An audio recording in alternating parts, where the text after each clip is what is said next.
사람은 누구나 후회를 하면서 살고 있는데요, 후회하지 않는 사람은 거의 없습니다.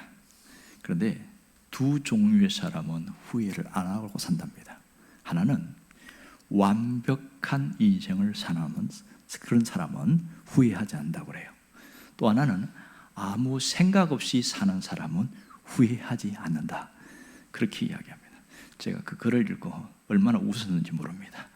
나는 생각하고 사는가, 생각 없이 사는가, 대충 이런 생각을 했습니다. 오래전에 있는 일인데요, 실제 있었던 일인지 잘 모르겠습니다만은 설교 준비하다가 그런 예화를 보았습니다. 어느 부자가 자기가 죽을 때가 돼서 덜컥 겁이 나더래요. 그러면서 자식들을 모아놓고 마지막 유언을 하는데, 내가 죽거든 상여 내 기퉁이에 휘날리는 그 기퉁이 깃발에다가 걸자를 써서 적어놓고 상여를 매라, 이렇게 이야기한 거예요. 자식들은 무슨 영문인지도 모르고 아버지의 유언이니까 걸자를 써서 그렇게 걸고 상여를 메고 가는 겁니다. 한참 가는데 동네에 나이 많은 노인이 그 상여를 보면서 가슴을 치면서 너무 안타까워하는 거예요. 보통 보면 시골에서 옛날에 보면 상여가 가다가 쉬고 다리에서 멈춰갖고 또 제사 드리고 가고 뭐 이러잖아요. 그 노인이 하도 가슴을 치며 안타까워하길래 자식이 한 사람이 물었어요. 아니 무슨 일 때문에 그러십니까? 저 상여를 보니까 내가 너무 마음이 아파서 그렇다. 왜 아프십니까? 그랬더니 이 글자를 보라고, 내 모퉁이에 걸자를 써놨지 않느냐고. 이게 무슨 뜻인데요? 그랬더니 이 사람아 그것 따위도 모르는가, 뭐 이러면서 야단을 치는 거예요. 이 글자는 바로 착한 일을 많이 할 걸, 자녀들을 잘 돌보고 살필 걸, 돈을 베풀면서 살 걸, 살아있을 때에 사랑하면서 살 걸, 이런 뜻이잖아요. 이렇게 얘기한 거예요. 오늘 성경에도 후회하는 사람들, 뼈아픈 실수로 후회한 사람들의 이야기가 나옵니다. 그것은 이스라엘 백성들이 시내산에서 있었을 때의 일입니다. 오늘 출애굽기 32장은 이스라엘 백성들에게 가장 큰 오점으로 남는 그런 사건입니다. 교회를 다니는 사람들은 이 사건이 무엇인지 너무나 잘 알고 있지요. 유명한 금송아지 사건인데 그 내막은 이렇습니다. 모세가 시내산 정상에 올라가 있을 때에 저 아래에서 일어난 일이었습니다. 오랫동안 모세가 내려오지 않자 밑에서는 이상한 일이 벌어진 거예요. 바로 모세가 오는 것을 참지 못하고 이 금을 갖고 녹여가지고 우상을 만든 거죠. 그걸 갖고 또 제사도 드리고, 이것이 사건의 핵심이었습니다. 그러면 여기서 우리가 의문점을 갖게 되는 게 있습니다. 그들은 왜 금송아지를 만들려고 했을까? 이런 점입니다. 또 하나는 금송아지를 만든 것이 언제부터 계획한 일인가 하는 겁니다. 충동적이고 즉흥적인 그런 생각 때문인가, 아니면 이미 계획된 것인가 하는 거예요. 또 하나는 왜 하필이면 금송아지일까? 우상의 종류가 애굽에 수백 가지가 넘습니다. 애굽의 열지양도 다 우상들이었잖아요. 그러면 그 중에 다른 것도 할 수 있는데 하필 왜 금송아지일까? 이런 의문점이 생기는 거죠. 여러분, 이 금송아지는 우상이잖아요. 사람이 깎아서 만든 우상인데 형상이 뭐예요? 송아지 형상이잖아요. 애굽에 보면 아피스라는 신이 있는데 송아지 형상을 가졌습니다. 힘도 세고 생산도 하고 능력도 있고, 그런 것이 아피스 신이었습니다. 애굽 사람들이 이것을 많이 섬겼고, 그것을 이스라엘 백성들이 옆에서 수종들면서 돕기도 하고 그랬습니다. 그래서 그런지 누군가가 금송아지 만들자 이렇게 제안을 한 것 같아요. 그렇게 해서 탄생된 게 이 금송아지입니다. 이걸 보면 아직도 애굽 의식이 빠지지 않고 남아있는 것을 알 수 있습니다. 오늘 1절을 보면 더 특이한 것이 나오는데요, 우리를 인도할 신을 만들라, 이렇게 말합니다. 우리가 그냥 우상을 만들자고 하지 않고 우리를 인도할 신이라는 겁니다. 여러분, 이스라엘 백성을 인도한 신이 누굽니까? 여호와 하나님입니다. 그런데 우리를 인도할 신을 만들자고 이야기한 거예요. 그리고 4절에 보면 또 한 번 이야기합니다. 신을 만들어 놓고 뭐라고 그러냐면, 만들어 놓고 이스라엘아, 이는 너희를 애굽 땅에서 인도하여 낸 너희의 신이로다, 이렇게 말합니다. 자, 그러면 이들은 우상을 만든 겁니까? 하나님을 만든 겁니까? 두 번째가 맞지요. 하나님을 만들었어요. 그들은 우상이라고 생각하지 않고 우리를 애굽에서 인도하여 낸 하나님을 만든 것을 분명히 볼 수가 있습니다. 그런데 이것을 만들기 전에 앞에 보면 하나님이 뭘 얘기했습니까? 십계명을 줬잖아요. 십계명을 줬는데 출애굽기 20장에 보면 십계명인데 두 번째 계명이 뭐예요? 우상을 만들지 말라는 거잖아요. 그게 보면 출애굽기 20장 4절에 보면 이렇게 말합니다. 너를 위하여 새긴 우상을 만들지 말고 어떤 형상도 만들지 말며. 이미 하나님께서 십계명을 주셨고 그걸 받았습니다. 아멘 했어요. 아멘만 한 것이 아니라 언약식을 했습니다. 백성들과 함께 맺으면서 이제는 약속이다, 절대 어기지 말자, 절대로 안 어기겠습니다, 언약식을 하면서 그들이 뭐라고 했냐면 20장 3절에 보면 이런 얘기를 합니다. 여호와께서 말씀하신 모든 것을 우리가 준행하리이다.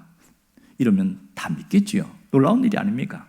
그런데 20장을 넘어서 24장을 넘어서 32장에 와서는 이런 일이 벌어진 거예요. 충격적이지 않습니까? 여러분, 왜 금송아지를 만들려고 했을까? 금송아지를 만들게 된 근본적 동기가 무엇일까요? 왜 그랬죠? 여기는 두 가지 동기가 있습니다. 하나는 표면적인 동기입니다. 눈에 보이는 것. 그것은 모세가 없기 때문에, 모세의 빈자리가 너무 크기 때문에 나타나는 현상이라고 할 수 있습니다. 모세가 올라갈 때에 하나님이 이제 계명해 주셨는데 그걸 돌판에다가 써서 주시겠다고 해서 받으러 올라간 거예요. 그런데 내가 언제 내려올 것이다, 정확한 날짜를 말하지 않았습니다. 모세도 모르니까요. 산 위에 올라갔더니 너는 40일간 금식하고 있으라. 그래서 40일 동안 거기서 금식한 것 뿐이거든요. 그러니 산 중턱에 있는 이 사람들은 도대체 모세가 언제 온다는 거야 모르고 있는 것이죠. 자, 마지막 언약식을 할 때의 맨 마지막이 뭔지 아세요? 언약식 맨 마지막은 산상 식사였어요. 그러니까 모세, 아론의 아들 둘하고 그 다음에 70명의 장로들이 산 중턱에, 밑에 백성들은 저 밑에 있고요, 중턱에 올라가고 모든 언약식을 한 다음에 올라가서 마지막 마무리가 산상 식사였어요. 희한하지요. 식사하는 것으로 마무리하고 하나님이 모세를 불러냅니다. 그리고 산 정상을 올라가죠. 그때에 뭐라고 이야기하냐면 출애굽기 24장 12절에 보면 아론과 훌에게 부탁을 하면서 여러분들이 혹시 내가 없어서 걱정이 되거나 궁금하면 이 아론과 훌이 함께 할 테니까 무슨 일이 있으면 그들에게 가서 얘기하세요. 그리고 여기서 기다리십시오. 이렇게 이야기했어요. 그들이 기다렸죠. 70명의 장로도 함께 기다리는데 모세가 안 내려오는 거예요. 하루 이틀 사흘 지났는데 안 내려오는 거예요. 그러니까 마음에 불안하잖아요. 동요가 생기는 거예요. 왜 안 내려오지? 산에 갔으면 와야 되는데 혹시 무슨 변고가 생겼나?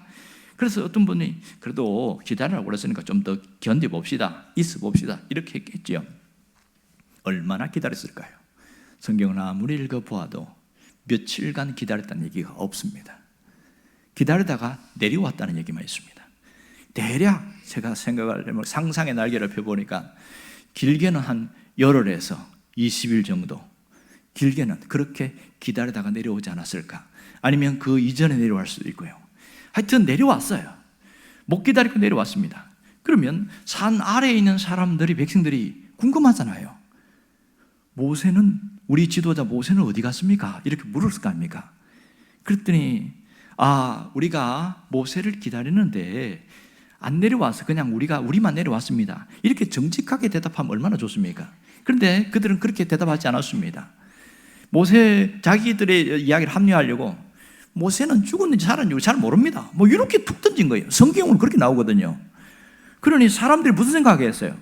안 그래도 모세가 안 내려왔으니까 불안하잖아요. 그런데 이건 분명히 상상입니다. 성경 없는 이야기입니다만 어떤 그 중에 한 사람이 이렇게 이야기할 수 있습니다. 여러분, 모세가 산 위에 올라갔는데 아무리 기다려도 안 내려옵니다. 제가 생각할 때는 혹시 어려움을 당하지 않았을까 하는 생각을 합니다. 생각해 보세요. 뭐 시내산이 어떤 산입니까? 아무것도 없습니다. 먹을 것도 없고 마실 것도 없고 이 추위가 얼마나 셉니까? 여기서 몇 날 며칠을 걸쳐서 안 내려온 거 보니까 죽을 수도 있습니다. 이렇게 얘기한 거예요. 그랬더니 어떤 사람이 모세가 죽었단다 이런 거예요. 그러니까 사람들이 죽었다는 얘기만 다 듣는 거예요. 나머지 다 잊어버리고. 아무것도 모르는 사람들은 그 말을 곧이곧대로 믿겠죠. 모세가 죽었답니다. 삽시간에 퍼졌습니다. 부정적인 말, 부정적인 영향력은요 순식간에 퍼져나가는 겁니다. 모세가 죽었다는 얘기를 들으면 사람들이 무슨 생각 들어요? 불안과 두려움이 생기는 거예요. 여기서 우리가 혹시 죽을 수 있다는 그런 두려움이 생기는 겁니다. 그러니까 어떻게 하면 되냐고, 우리가 어떻게 했느냐고, 뭔가 해야 되지 않냐고. 누군가 제안했겠죠. 우리를 애굽에서 인도한 신을 만들자. 그래야 우리가 마음을 안심하고 있을 거 아니냐. 그런 제안이 있었을 겁니다. 그래서 신을 만들자고 의기투합되었고, 이 자기들이 귀에 있는 기골이라든지 그 다음에 자녀들이 갖고 있는 그런 것들을 모았는데 얼마나 많은지 금송아지 한 대 만들고도 남을 만큼 많이 모였어요. 그걸 녹이려면 용광로로 만들어야 되잖아요. 그래서 이 금을 녹였죠. 거기다가 또 거푸집을 만들어야 됩니다. 금의 형상을 만들어 갖고 깎아가지고 거푸집에다가 넣고, 그리고 떼낸 다음에 조각을 해가지고 싹 예쁘게 만들어야 이 시간이 상당히 많이 걸립니다. 모세가 40일째 금식을 하고 내려왔단 말이에요. 그러면 적어도 금 송아지를 만드는데 상당한 시간이 걸렸다는 걸 우리가 알 수가 있어요. 마침 모세가 내려오는 그때가 마지막 번제와 화목제를 드리던, 그들이 그렇게 하던 시기였으니까 얼마나 그들이 오랜 시간을 걸린지를 알 수가 있지요. 그런데 그들이 하나님이라고 생각했던 이유가 뭐냐면, 출애굽기 24장에 보면 언약식 할 때 마지막 언약식이 마무리가 뭔지 아세요? 제단을 쌓아놓고 번제를 드리고 화목제를 드렸어요. 그것을 출애굽기 32장에 와서 그대로 재현하는 거예요. 금송아지 대신에 금송아지를 놔놓고 거기 제단을 쌓고 번제 드리고 화목제 드렸어요. 그걸 똑같이 했습니다. 앉아서 먹고 마시고. 그리고 이게 24장에 있는 것을 그대로 재현했는데 뭐만 바뀌었어요? 하나님이 아니라 금송아지로만 바뀐 거 버립니다.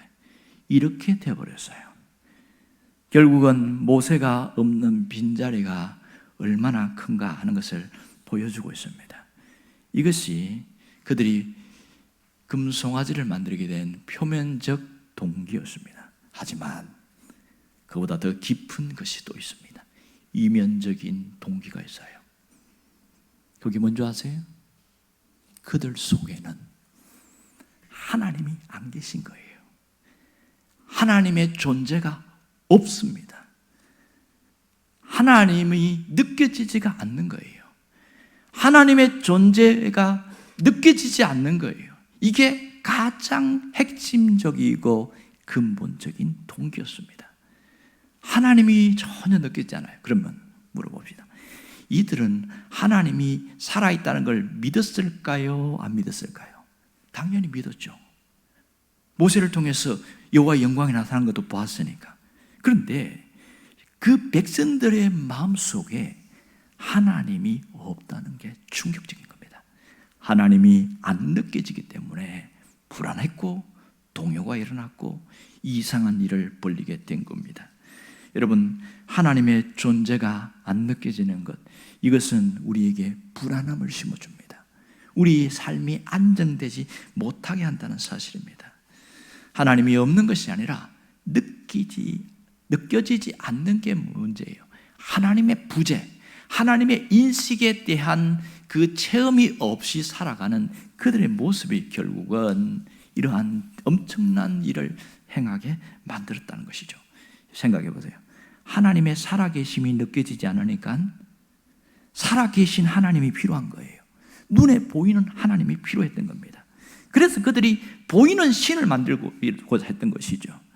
이걸 잘 모르는 사람은 우상을 만들었다고, 어떻게 우상을 만드냐고 막 이렇게만 이야기하는데, 실상은 그들은 우상이라고 생각하지 않았다는 것이 충격적입니다. 이게 왜 맞냐면, 본문을 읽어보면 우리를 위하여 이 말이 반복되고 있습니다. 1절과 8절과 23절을 보면 반복된 단어가 뭐냐면 우리를 위하여. 1절에도 보면 뭐라고 그러는지 아세요? 우리를 위하여 우리를 인도할 신을 만들라. 23절에도 똑같이 반복하고 있어요. 8절은 좀 다르게 이야기하고 있죠. 뭐라고 그러냐면 자기를 위하여 송아지를 부어 만들고, 나레이터가 하는 얘기처럼 했습니다. 결국은 뭐예요? 너희를 위하여 우상을 만들지 말고, 출애굽기 20장에 보면 그렇게 이야기했잖아요. 그런데 이들이 뭐래요? 우리를 위하여 애굽에서 인도한 신을 만들자, 이렇게 된 겁니다. 여기에 굉장한 충격이 있습니다. 그들은 안 보이는 신보다 눈에 보이는 신이 필요했어요. 그것이 있어야 안정감이 있었고 눈에 보이는 신을 더 신뢰했다는 점이 여기서 돋보이고 있습니다. 여러분, 사람은 눈에 보이는 것을 더 의존하고 싶고, 그래서 거기에 대한 강한 욕망이 있습니다. 그래서 모든 신들은 거의 형상이 있든지 그림이 있든지, 항상 종교에는 두 종류입니다. 어떤 형상이 있든지 그림이 있든지 이런 겁니다. 유독 기독교 신앙은 형상이 없어요. 그것이 특징이란 말입니다. 오늘 여기서 우리에게 보여주는 중요한 영적 메시지가 있습니다. 그것은 인간의 욕망은 보이는 것을 의지하고자 하는 그런 것이 강하다, 이걸 보여주고 있어요. 이 금송아지 사건은 하나님의 살아계심을 느끼지 못하고 살아가는 신앙인들에게 상당한 충격을 주고 있습니다. 결국 신앙의 핵심은 하나님의 살아계심에 대한 신앙적 체험이 있다는 사실을 알아야 합니다. 여러분, 아무리 열심히 신앙생활을 해도 하나님의 살아계심을 느끼지 못하는 사람들은 오늘 이 이스라엘 백성들처럼 행동할 가능성이 굉장히 많습니다. 하나님의 존재, 하나님의 살아계심을 아는 게 아니라 느끼는 게 필요한 거예요. 체험되어지는 게 필요한 겁니다. 그러므로 우리가 하나님의 살아계심을 느끼고 살아간다는 것은 대단한 축복입니다. 내가 내 삶 속에서 하나님이 살아계시고 내 삶 가운데 하나님이 개입하시고 있는 것을 느끼는 사람은 굉장한 축복 속에 있다는 것을 알아야 합니다. 예배의 현장 속에서 하나님의 살아계심이 느껴지고 삶의 자리에서 하나님의 역사하심이 느껴진다. 그 사람은 절대로 궤도 이탈을 하지 않습니다. 탈선하지 않아요. 잘못되지 않는다는 거예요. 하나님의 살아계심이 안 느껴지니까 자기 마음대로 살아가는 것이지요. 여러분, 엄청난 사건이 있고 두려움이 있고 문제가 있어요. 그런데 하나님의 살아계심이 느껴지는 사람은 어떻게 합니까? 불안해요? 두려워해요? 무서워요? 절대로 그렇지 않습니다. 편안합니다. 안심을 합니다. 수술대에 들어가더라도 주여 내 영혼을 받으시옵소서 하고 들어가는 거예요. 그런데 살아서 나오는 거예요. 이게 뭐예요? 하나님의 놀라운 역사잖아요. 제가 다른 목사님들 설교를 듣는데 이런 얘기를 하더라고요. 어떤 분이 손가락이 잘라져 가지고 이 손가락을 그만 잃어버렸다가 늦게 찾았어요. 봉합수술하러 갔는데 병원에 갔더니 신경이 다 죽은 거예요. 붙이긴 붙였는데 이 손가락이 정상적으로 활동하기는 어렵습니다. 그런 얘기하는 거예요. 그러니까 얼마나 가슴이 아픕니까? 이 젊은 사람이 아직도 한창 일할 나이에 온 가족이 나와서 매달리고 기도하는데 새벽에 나오고 주일날 나오고 수요일 나오고 아주 열심히 기도하는 거예요. 그 모습이 얼마나 안타깝습니까? 전 교인들이 합심해서 기도하고 그 한 사람을 위해서 같이 여러분 기도하는데 얼마나 지났을까요? 한 달인가 두 달인가 얼마인가 한참 지났는데 기적이 일어났어요. 손가락이 움직이기 시작하는 겁니다. 죽은 신경이 살아나가지고 뻣뻣하게 굳은 이 손가락이 움직이기 시작한 거예요. 이야, 기적이 일어났다. 기적이 일어났다. 여러분, 기적이 우리의 삶을 바꿉니까? 아니에요. 그 목사님이 설교하면서 뭐라고 하냐면, 여러분, 더 큰 기적이 있습니다. 그래서 나는 깜짝 놀라고 귀를 기울였더니 그 이후에 2주 후에 아무도 안 나왔습니다. 아무도 안 나왔대요. 가족들도 정작 자신도 교회를 떠난 거예요. 교회를 안 나왔다는 것은 하나님 떠났다는 거잖아요. 기적이 문제가 아니라 하나님의 살아계심을 느끼지 못하는 것, 이게 문제입니다. 그러나 하나님의 살아계심을 느끼는 사람은요, 살든지 죽든지 주님만 바라봅니다. 좋은 일이 있든지 안 좋은 일이 있든지 주님의 선한 뜻이 있음을 기억합니다. 그래서 초연할 수 있고 담담할 수 있고 기다릴 줄 알아요. 하나님의 살아계심을 느끼는 사람은 삶 가운데 하나님이 역사하심을 알기 때문에 신앙생활이 달라질 수밖에 없는 거죠. 삶이 달라져요. 힘들고 어렵다고 무너지는 게 아니에요. 오히려 살아계신 하나님 때문에 내 삶을 일으킨 원동력이 되더라는 겁니다. 우리 눈앞의 현실은 참 답답한 일이 너무 많습니다. 들려오는 소식이나 뉴스는 우리를 너무 근심스럽게 만들고 두렵게 만들어요. 경제 침체는 아직 오지 않았다. 그 말을 들을 때 이렇게 힘든데 경제 침체가 하지 않았다고? 그러면 얼마나 힘들어진다는 거야? 두려움이 오는 거죠. 모두가 그렇게 기대한 게 뭐냐면 코로나 끝나면 좋아질 거야. 다 그렇게 생각했어요. 오히려 코로나 끝나갈 즈음에 더 힘들어지고 있습니다. 실상 너무너무 힘들다고 얘기하는데 다 힘들다고 그러니까 자기 힘든 걸 하소연할 데가 없는 거예요. 이 답답함과 안타까움을 아세요? 어떤 분은 그래도 견딜만 한데 몸이 아파. 한창 일할 나이에 몸이 아파서 병실에 들어갔어요. 병실에 들어갔는데 언제 나올 때 기약이 없는 거예요. 이 답답함을 아십니까? 얼마나 좌절이 되고 절망이 되겠어요. 가장 큰 힘든 건 뭔지 아세요? 하나님의 존재가 느끼지 않아요. 삶도 힘들고 환경도 어려운데 하나님이 있는지 없는지 내가 모르겠다는 거예요. 그분이 하나님의 존재를 부정하는 게 아니에요. 자기에게 하나님이 안 느껴지는 게 너무너무 안타까운 거죠.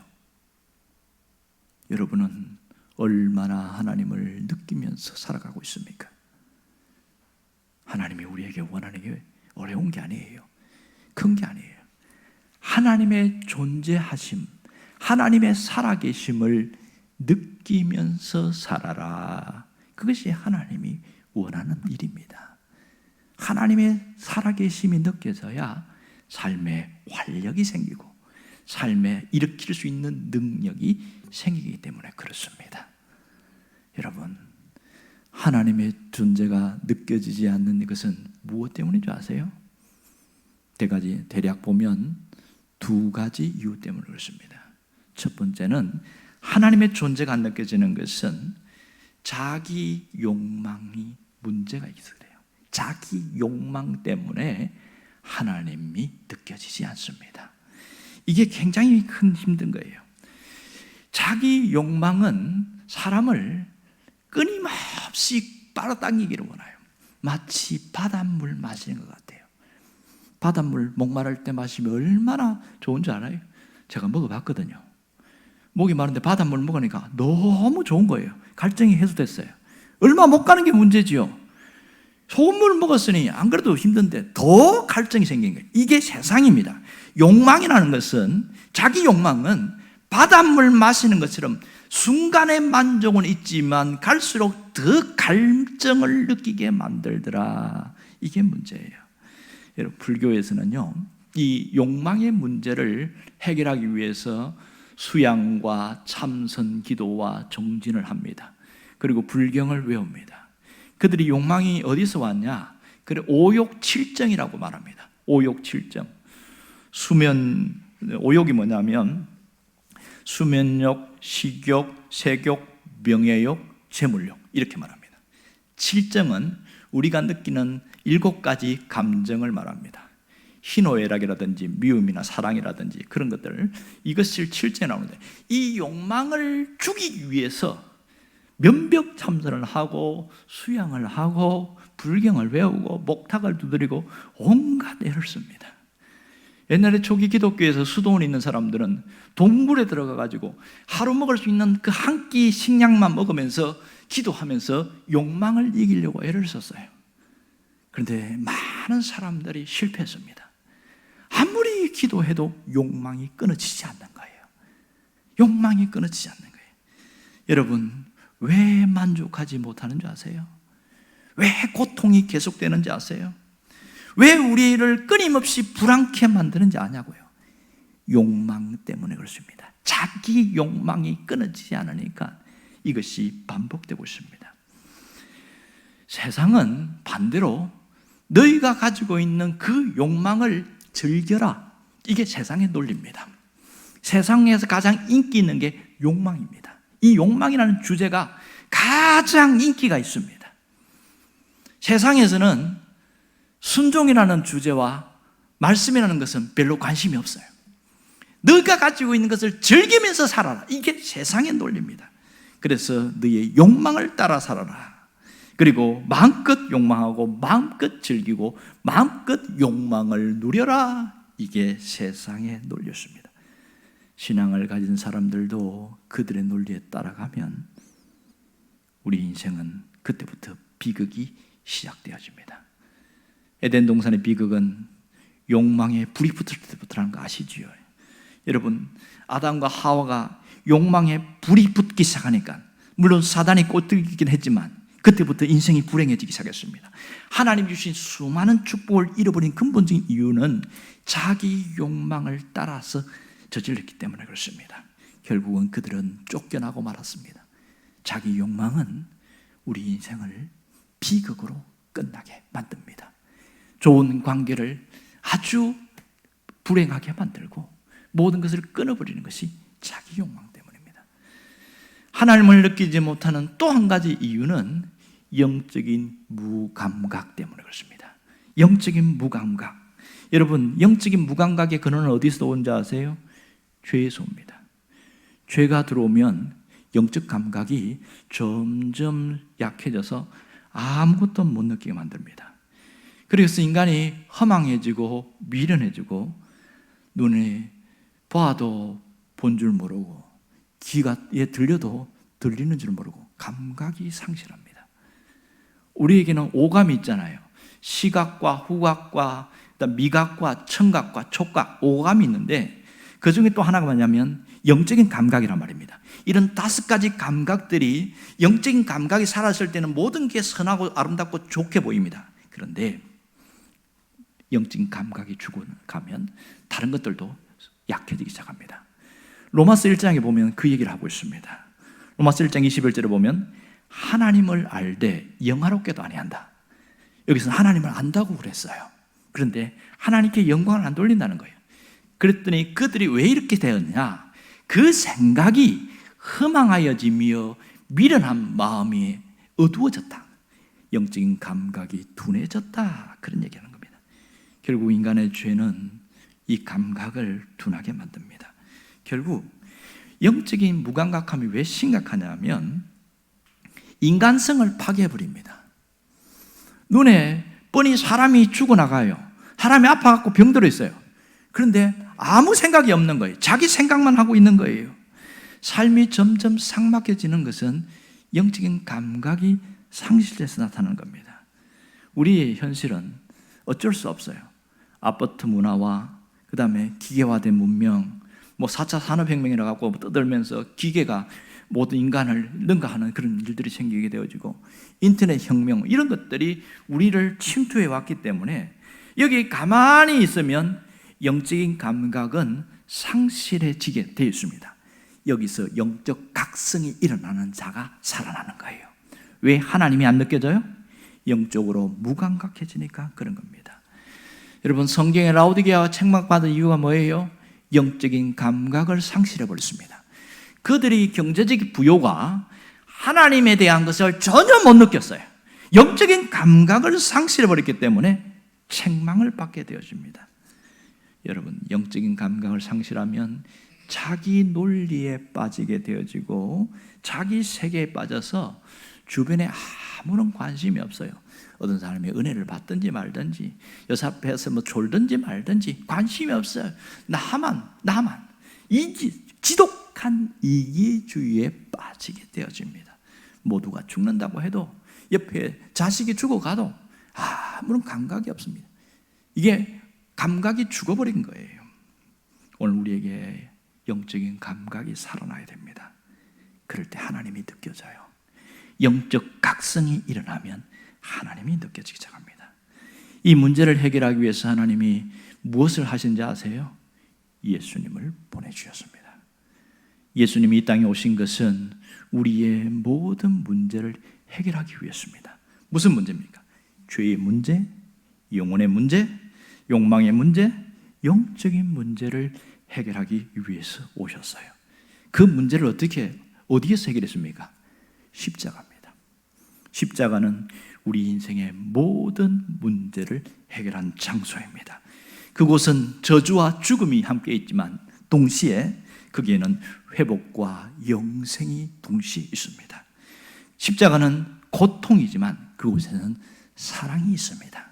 그래서 신학자 칼바르트는 유명한 말을 했는데 십자가는 더블 이미지가 있다 이렇게 이야기했습니다. 더블 이미지. 십자가를 통해서 내가 얼마나 추악한 죄인인가를 볼 수 있게 해주고 또한 그 십자가는 하나님이 나를 얼마나 사랑하는가를 보여준다. 십자가는 더블 이미지가 있다 이렇게 이야기해요. 여러분은 십자가를 보면서 이 두 가지가 느껴지십니까? 내가 정말 죄인이라는 것과 하나님이 그래도 나를 사랑하신다 이게 느껴진다면 올바르게 십자가에 대해서 이해한 사람들이라 할 수 있습니다. 정말 놀라운 것은 십자가를 가만히 묵상하면서 사랑이 회복되기 시작합니다. 십자가 안에서는 모든 것이 회복되어진다는 사실입니다. 여러분, 십자가 안에 있으면 영적인 감각도 살아납니다. 십자가 안에서 영적인 각성이 일어나는 거예요. 십자가 안에 있다는 게 무슨 말입니까? 예수 안에 머물러 있다는 것과 같은 말입니다. 예수 안에 있는 자. 이렇게 우리가 그리스도 안에 있을 때는 자기 욕망이 없어지기 시작합니다. 놀랍지요? 그래서 어떤 분이 이렇게 말합니다. 욕망의 치환이 일어난다 이렇게 말합니다. 치환이 뭡니까? 이것이 저것으로 바뀌는 것을 치환이라고 합니다. 자기 욕망을 가진 자가 십자가를 통과하고 나면 거룩한 욕망을 갖게 된답니다. 거룩한 욕망이에요. 욕망의 전환, 욕망의 치환이 십자가를 통해서 일어납니다. 예수 그리스도 안에 내가 머물러 있으면 이것은 거듭 반복되어지고 계속되어진다는 사실이죠. 여러분, 이 거룩한 욕망이 뭘까요? 내 마음대로 살던 사람이 자기 욕망대로 자기 하고 싶은 대로 살던 사람이 거룩한 욕망을 가져요. 그러면 달라진다고 그러는데 거룩한 욕망이라는 것은 영적인 것, 세속적인 것에서 영적인 것, 신앙적인 것에 더 관심을 갖는 거예요. 아, 내가 진짜 신앙생활을 제대로 해봐야 되겠다. 내가 예수를 제대로 믿어봐야 되겠다. 그런 결단이 바로 거룩한 욕망이라는 겁니다. 여러분, 욕망이라고 다 나쁜 게 아닙니다. 욕망 자체는 가치 중립이에요. 욕망을 어떻게 사용하느냐 이게 중요한 것이죠. 자, 이 어떤 분이 욕망은 불과 같다 그렇게 말합니다. 불은 굉장히 유익한 겁니다. 하지만 잘못 다루면 모든 것을 다 태워버려요. 그래서 욕망은 불과 같다 그럽니다. 또 어떤 분은 욕망은 야생마와 같다 그렇게 이야기해요. 야생마가 좋은 말이지만 길들이지 않으니까 이게 쓸모가 없는 거예요. 욕망이 그렇다는 겁니다. 욕망이 길들여지기 시작하면 명마로 태어난다는 거예요. 순종의 명마로 태어난다. 길들여질 때에 아주 하나님을 위해서 잘 사용되는 사람이라는 겁니다. 욕망이 열정으로 변하거든요. 그러니 얼마나 대단한 일입니까? 이렇게 세속적인 욕망, 자기 욕망을 갖고 살던 사람이 그리스도 안에 머물면, 다시 말해서 십자가를 통과하면 거룩한 욕망으로 달라진다는 사실입니다. 오늘 우리에게 정말 중요한 게 뭔지 아세요? 하나님이 느껴져야 합니다. 하나님이 살아계심이 내가 체험되어져야 합니다. 나뭇잎이 흔들리는 것을 보면서도 바람이 부나보다 이렇게 우리가 다 알고 있어요. 머리카락이 날리는 걸 보면서 바람이 있다, 바람이 분다 이렇게 말합니다.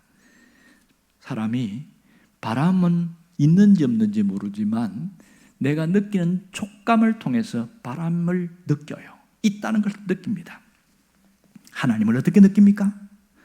하나님의 존재는 눈에 보이지 않지만 주변에 되어지는 일을 통해서 하나님을 느끼는 거예요.